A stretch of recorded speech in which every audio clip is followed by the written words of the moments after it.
Still, son. Hello, Abigail. Dutch, Jackie. the boy wanted to see you, John.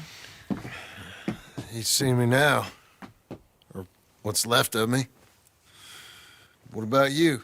Guess I was hoping to see a corpse. Bide your time.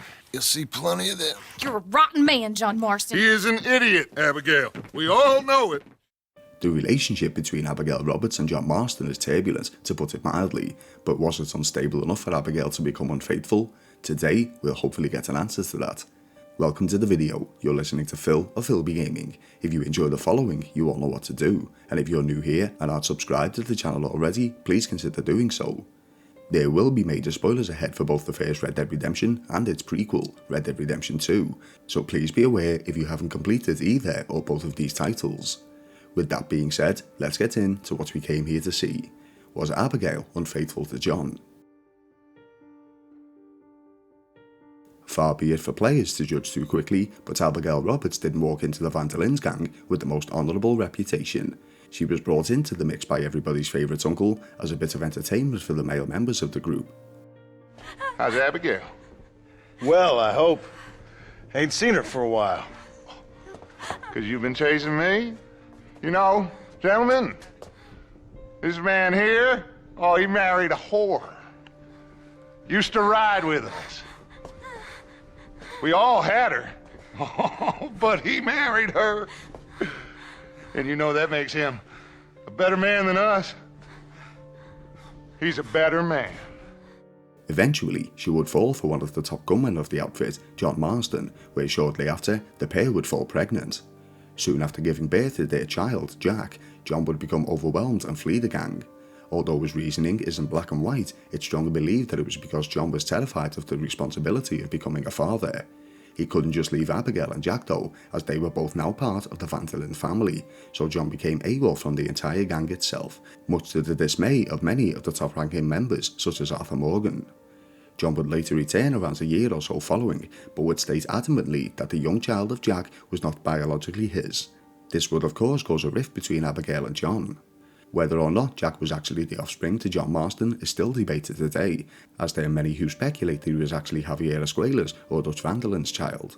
If you wish to see a full theory breakdown of that particular subject, I'll leave it as the end screen to this video, but as for now, let's stick to the topic of Abigail.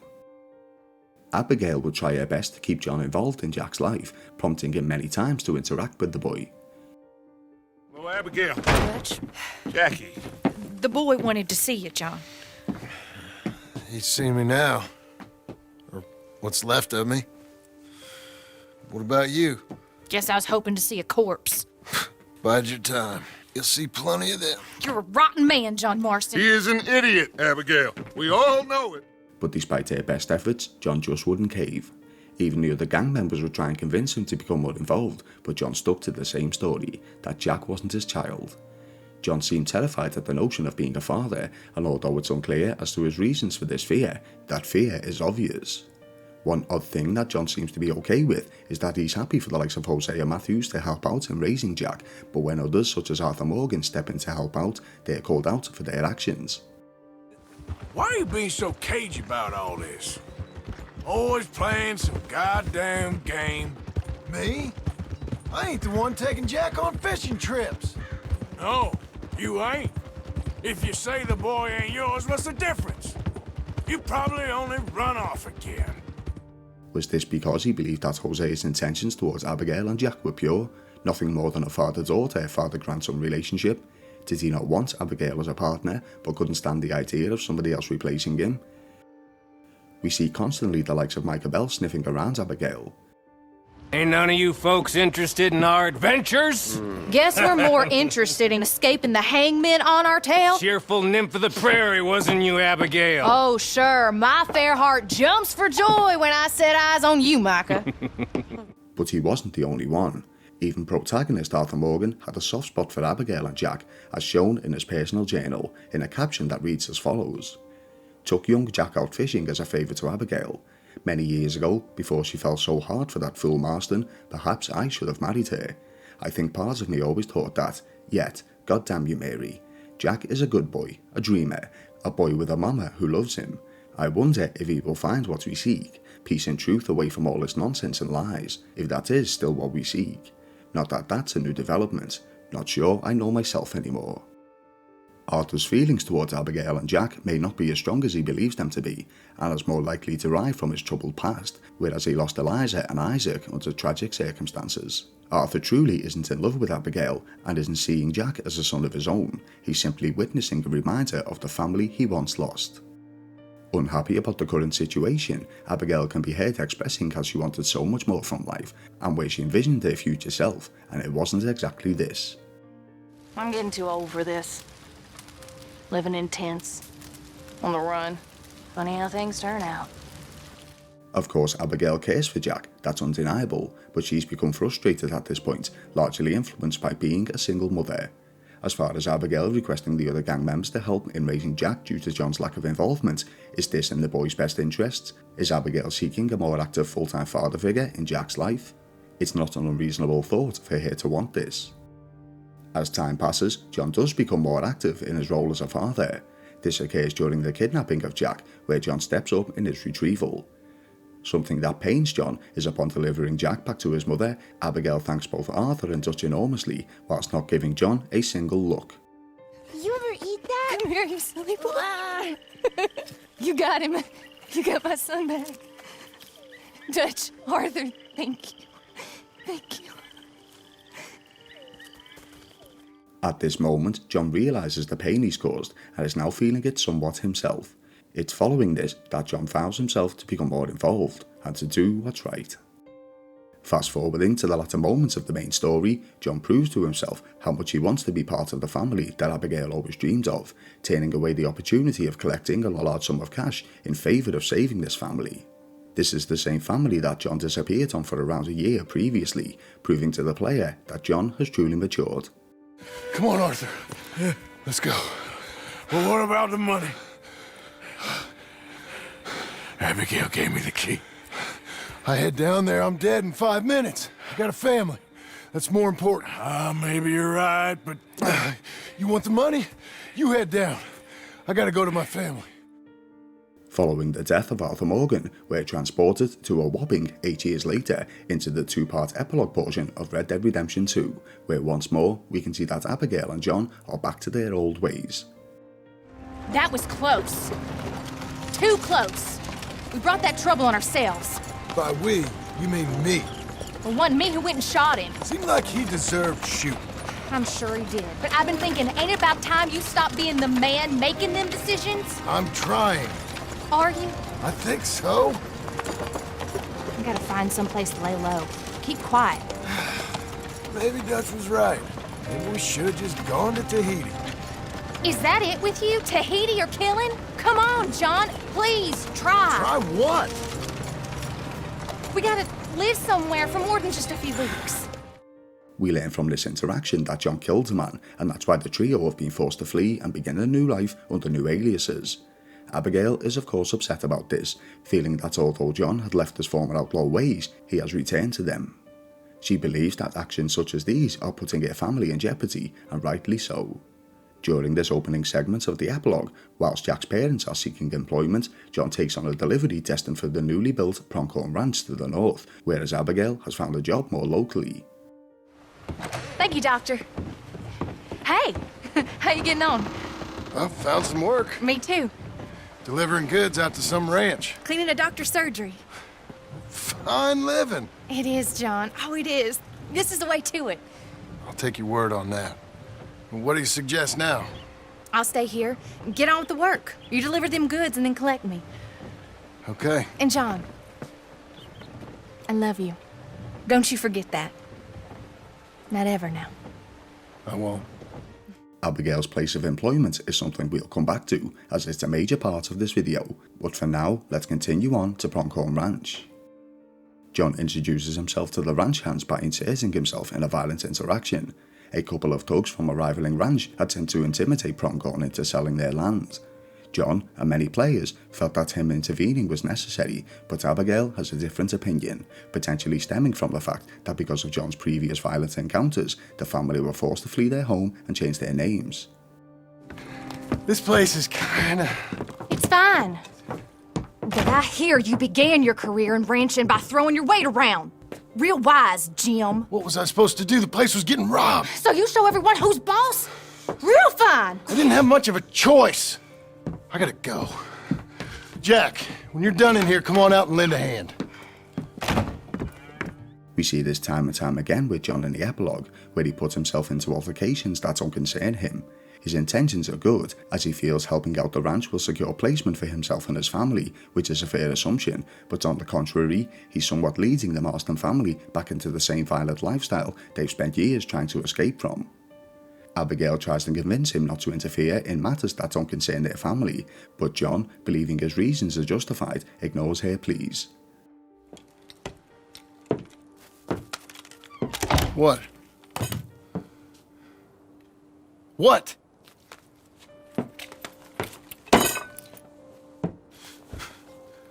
What choice did I have? Just answer me that. What was I supposed to do? Clearly upset about John, it seems that Abigail is coming to the realisation that he's not the man she wants or needs in her and Jack's life, and may be seeking something more fitting, which takes us back to the town of Strawberry. During an earlier part of the first portion of the epilogue, in a mission titled Farming for Beginners, Abigail informs her family of her plans for the day. I'm headed to work today myself, Jack. Huh? So you stay out of trouble. Where are you working? I told you. Cleaning at the doctor's office. Bye. Bye. Give the place a tidy. During this section of the narrative, John doesn't often leave Pronghorn Ranch as intended by Rockstar Games, but it is of course possible for him to do so. Those who choose to do so and choose to visit Abigail's workplace will uncover the following. The doctor is not home. A quick shout out to fellow YouTuber Red's Dead Baby for spotting this particular notice. Their channel is definitely one you should check out if you haven't already. I'll leave it linked in the video description below. A sign hanging in the entrance doorway to the office states clearly that the doctor has gone fishing. Now he may very well have taken a brief vacation of this sort, but surely he would have informed Abigail that their employment wasn't necessary on that day, unless Abigail was on a very same fishing trip with the man, prompting the theory that Abigail is being unfaithful whilst waiting in hopes of John changing his ways. This may seem a bit of a stretch to some, but hear me out. Abigail didn't want her or Jack to be part of the Vandalin gang, or any form of outlaw lifestyle in general. She wanted a peaceful life for her and her family, and to live honest. John's actions constantly sabotaged this, and although Abigail would plead with him over and over, to her it would fall on deaf ears. Right from the beginning we witness Abigail reaching out to other men, such as Hosea and Arthur, to replace John's absence in one way or another. She simply wanted a more stable and safe life for her son. Years prior to Pronghorn, Abigail was limited to whom she could interact with when concerning males, but now, with an entirely new identity, alongside a lifestyle away from the ways of an outlaw, she can most certainly find a more reputable suitor, hence a professional such as a doctor. She had given John chance after chance to change, and although, in his own mindset, he often felt he performed certain actions as he didn't have a choice, Abigail certainly didn't see it that way. Finally, enough was enough for Abigail, and with some assistance, she writes John a letter. Darling John, a kind lady in the village helped me write this. She had men problems of her own, but that's a different story. Listen, I've begged you, but it don't seem to make much difference. I've tried everything I know to make you grow up. And you know I love you, but loving you means I can't watch you do this. Time after time, we've had to run because of your behavior and your decisions. We got a son. I got a son. And I love our son enough that I can't have him around while you're like this. I had so many dreams, John. I hoped you would change. We all saw what happened to them that didn't, but you... Part of you is hell-bent on ending up the same way. And I love you too much to watch that no more. Abigail. Abigail lays it all out on the table, everything that she finds wrong with John's actions. She states that she loves him, but he's reverting back to his old ways, and that the family saw what happened to those who chose to continue down the path of that outlaw lifestyle. None of this is new to John, he'd known this all along. As far as Abigail is concerned, everybody has their limits, and she's just about reached hers. It's from this very moment John realises how he's wronged both the woman and the child he loves dearly, that his stubbornness has gotten in his way, and now he needs to make a change in himself on a more permanent basis. Abigail, during the mission Fatherhood for Idiots, talked about a little dream she had. I was reading the newspaper. I was reading about a old ranch, Beecher's Hope, down by Blackwater. Was you? Well, Jack read it to me, but I thought maybe we could raise some money. Bank could lend us the rest. We could be happy, John. Bank loans?